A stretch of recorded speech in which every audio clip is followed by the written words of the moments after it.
लड़की ने लड़के को बुलाया होगा बाजरे के खेत में, चूंकि प्रेम प्रसंग था। सब बातें सोशल मीडिया पर भी हैं, चैनलों पर भी आ चुकी है, पकड़ ली गई होगी। अक्सर यही होता है खेतों में। ये जितनी लड़कियां इस तरह की मरती हैं, ये कुछ ही जगहों पे पाई जाती हैं। ये गन्ने के खेत में पाई जाती हैं, अरहर के खेत में पाई जाती हैं, मक्के के खेत में पाई जाती हैं, बाजरे के खेत में पाई जाती हैं, ये नाले में पाई जाती हैं, झाड़ियों में पाई जाती हैं, जंगल में पाई जाती हैं। ये धान के खेत में मरी क्यों नहीं मिलती हैं? ये गेहूं के खेत में मरी क्यों नहीं मिलती हैं? इनकी मरने की जगह वही है और कहीं पे घसीट के नहीं ले जाई जाती हैं। कोई इनको घसीट के ले जाके देखता नहीं कि इनको घसीट के ले जाया गया। तो आखिर ये घटनाएं इन्हीं जगहों पर क्यों होती हैं? ये पूरे देश स्तर पर जांच का विषय है। मैंने गलत नहीं कहा है, लेकिन लड़की दोषी नहीं है, लड़के। नमस्कार, मैं हूं धर्मेंद्र, आप देख रहे हैं ऑनलाइन न्यूज इंडिया। जब किसी को आप न्याय नहीं दिला पाओ, जब किसी को न्याय दिलाने के लिए आपका तंत्र गल जाए, सड़ जाए, उस वक्त में उस पीड़िता को, उसको बदनाम कर दो, उसको बदचलन घोषित कर, फिर आसान हो जाता है आपके लिए, उस पीड़िता के लिए जो न्याय में आवाजें उठ रही हैं, उन आवाजों को खारिज करना फिर आसान हो जाता है।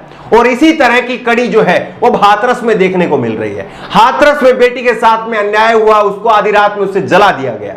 अब उसको न्याय दिलाने की बजाय किस तरह से बीजेपी के नेता कह रहे हैं कि ऐसी लड़कियां आखिरकार बाजरे के खेत में गई ही क्यों थी? वो बाजरे की खेत में अपने प्रेम प्रसंग के चलते गई थी। और ऐसी लड़कियां जो हैं वो बाजरे के खेत में, गन्ने के खेत में, अरहर के खेत में, दलहन के खेत में ही क्यों पाई जाती है?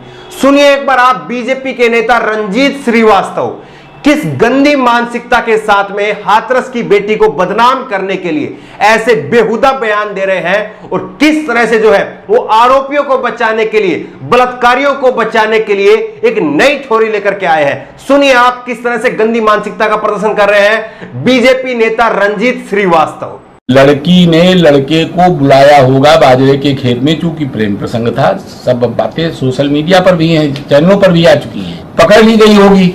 अक्सर यही होता है खेतों में। ये जितनी लड़कियां इस तरह की मरती हैं, ये कुछ ही जगहों पे पाई जाती हैं। ये गन्ने के खेत में पाई जाती हैं, अरहर के खेत में पाई जाती हैं, मक्के के खेत में पाई जाती हैं, बाजरे के खेत में पाई जाती हैं, ये नाले में पाई जाती हैं, झाड़ियों में पाई जाती हैं, जंगल में पाई जाती हैं। ये धान के खेत में मरी क्यों नहीं मिलती हैं? ये गेहूं के खेत में मरी क्यों नहीं मिलती हैं? इनकी मरने की जगह वही है और कहीं पे घसीट के नहीं ले जाई जाती हैं। कोई इनको घसीट के ले जाके देखता नहीं कि इनको घसीट के ले जाया गया। तो आखिर ये घटनाएं इन्हीं जगहों पर क्यों होती हैं? ये पूरे देश स्तर पर जांच का विषय है।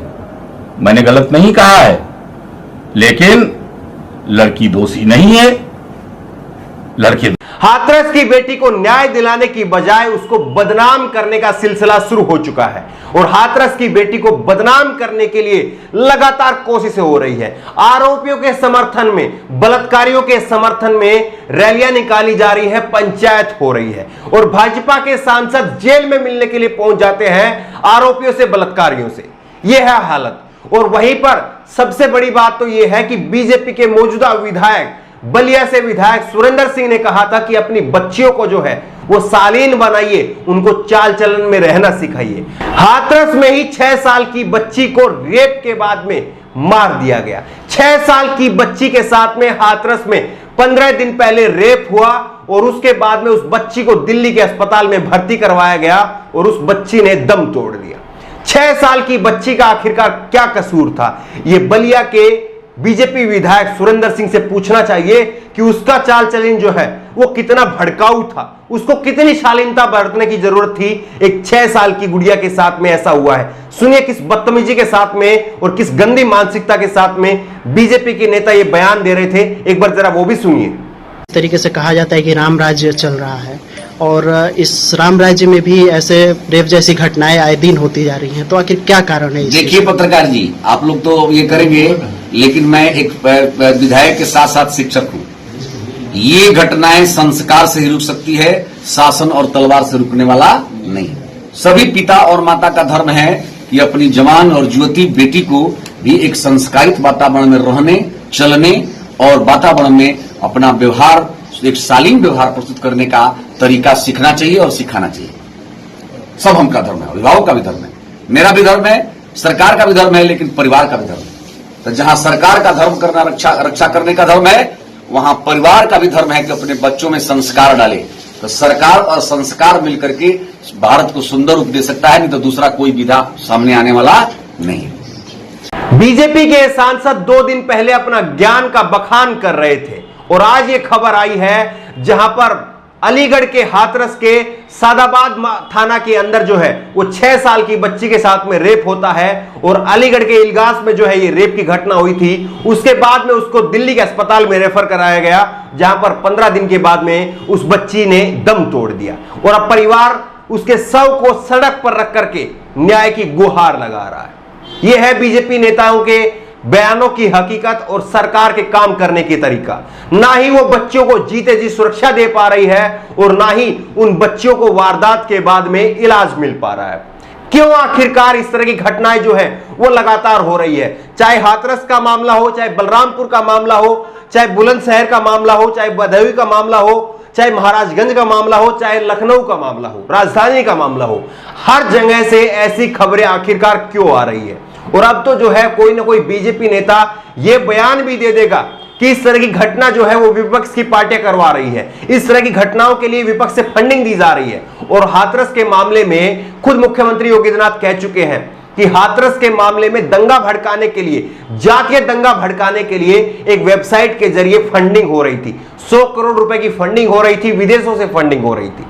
अब बताइए किस तरह से एक अपनी जिम्मेदारी स्वीकार करने की बजाय किस तरह से लांछन की एक नई से नई थ्योरी निकाल करके लाई जा रही है, किस तरह से लगातार जो है वो बीजेपी के नेता गिरी से गिरी हरकतें कर रहे हैं। और अब बीजेपी के नेता रंजीत श्रीवास्तव ने तो हद ही कर दी। उन्होंने जिस तरह से कहा है कि ये लड़कियां जो है वो खेत के अंदर जाती ही क्यों है। दरअसल खेत खलियान के अंदर अगर बहन बेटियां नहीं जाएंगी तो कौन जाएगा? सवाल ये उनसे पूछना चाहिए। सवाल सुरक्षा का है, लेकिन ये सवाल जो है उनको बदनाम करने के लिए उठा रहे हैं। इनको अपनी आवाज उठानी चाहिए, इनको अपनी कलम चलानी चाहिए उन बहन बेटियों को सुरक्षा देने के लिए, लेकिन ये अपनी बदजुबानी कर रहे हैं उन बहन बेटियों को बदनाम करने के लिए।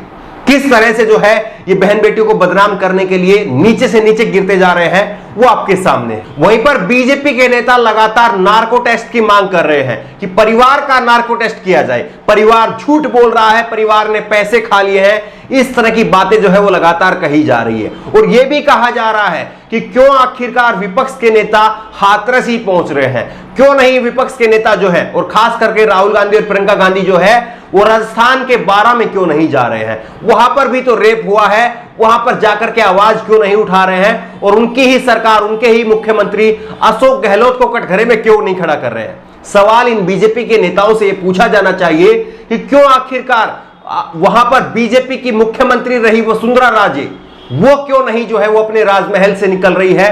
और क्यों अशोक गहलोत की सरकार के खिलाफ जो है वो आवाज बुलंद क्यों नहीं कर रही है? क्यों राजस्थान की बीजेपी की इकाई के नेता जो है वो सड़कों पर उतर करके बारां में हुई घटना को लेकर के आवाज बुलंद क्यों नहीं कर रहे हैं?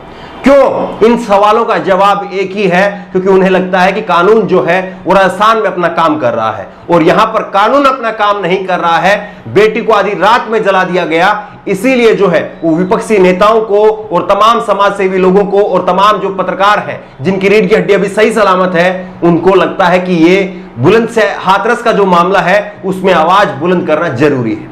आपको क्या लगता है जिस तरह से रंजीत श्रीवास्तव ने, बीजेपी के नेता ने जो थ्योरी दी है, क्या आप उससे सहमत हैं कि हाथरस में जो घटना हुई है, हाथरस की बेटी बदचलन थी, उसका प्रेम प्रसंग था और इसीलिए जो है उसकी हत्या कर दी गई? क्या आप बीजेपी के नेता की इस थ्योरी से सहमत हैं? क्या आपको लगता है कि हाथरस की बेटी के साथ में वाकई यही हुआ था, या जिस तरह से उसका परिवार बता रहा है कि उसको हैवानियत के बाद में मार डाला गया, या आपको यह लगता है? आपकी राय क्या है? क्या आपको लगता है कि बीजेपी हाथरस में परिवार सही बोल रहा है या जो बीजेपी के नेता कह रहे हैं वो सही है? आपकी राय क्या है? नीचे कमेंट बॉक्स में अपनी राय जरूर दें और इसी तरह की तमाम खबरों के लिए ऑनलाइन न्यूज इंडिया को सब्सक्राइब करें। धन्यवाद। इस खबर को अभी लाइक करें, शेयर करें और ऑनलाइन न्यूज इंडिया की सभी खबरें अपने मोबाइल फोन पर सबसे पहले देखने के लिए अभी चैनल को सब्सक्राइब करें और घंटी जरूर दबाएं।